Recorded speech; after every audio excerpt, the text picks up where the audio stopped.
Hey everybody, I just wanted to do a quick shout out video. So the Bruce Willis story is in the news. It's about frontotemporal dementia. So your prefrontal lobe and your frontal lobes are affected. Thousands of people who are affected by FTD kind of nationwide and even more so worldwide. Okay, so I've theorized that the dog culture basically causes us to atrophy our prefrontal lobe because we don't use it. Many of the dog culture habits are not executive function emotional control, and it causes our prefrontal lobe to get atrophy.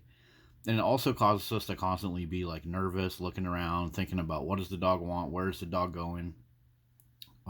Like an example, if you go to the park, often you'll see kids chasing their dogs all over the place and the parents yelling at them to get on the leash and kids getting knocked over. So the brain is basically getting electrically overrun when you have a dog.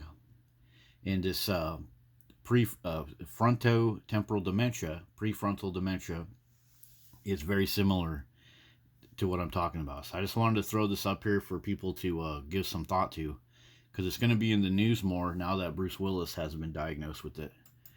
When we look at even just kind of sex-based differences, are about the same between people who are male or female. In the family statement, the family said that there were communication challenges. That's just one of the symptoms. What are other symptoms of this? Yeah, some common symptoms are really big behavior and personality changes. That's what's called behavioral variant. That sounds a lot like dog owners. Behavior and personality, communication difficulties.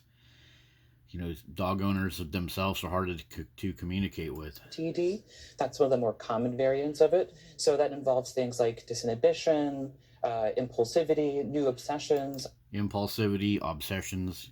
You know, dog owners will be like obsessed with the fact that their couch gets chewed up. They'll post it on Facebook. They'll be obsessed with poop. You know, they'll be obsessed with collecting poop and trying to use it for fertilizer. All these weird obsessions, collecting stuff for their dogs that their dogs can't appreciate. You know, I got him this type of sports freaking collar. I got him this brand of pickup truck vest. All those weird obsessions that dog owners have. All of these things, those are new pattern of behavior. Some people just have a really hard time managing social interactions. Managing social interactions, yeah, that's dog owners. You know, you can't talk to them unless the dog's there. They got to have their head bent down, looking at the dog. What's the dog want? What's the dog need? Where's the dog going? Whatever the person that you're talking to is doing, it has something to do with their dog too. There can be excessive kind of gambling, kind of disinhibited spending. Disinhibitive spending, yeah. Another $3,000 vet bill for my dog. You know, people will sell their truck to pay for a dog that's like 10 years old, about to die, to pay for like another experimental cancer treatment. People will buy just so much stuff for their dogs that their dogs don't need. All kinds of fancy gizmos and everything else. Ring cameras just to watch their dog so the dog doesn't tip the toaster over and over and make another house fire. Stuff like that. So yeah, disinhibitive spending, that's right up the alley of dog culture. People can often get in trouble with the law, actually, as a result of it. Yeah, get in trouble with the law. Like that happens all the time with dog owners. One dog bites the other person's dog. The dog has thousands of dollars worth of equipment in the house, but they'll let it off leash.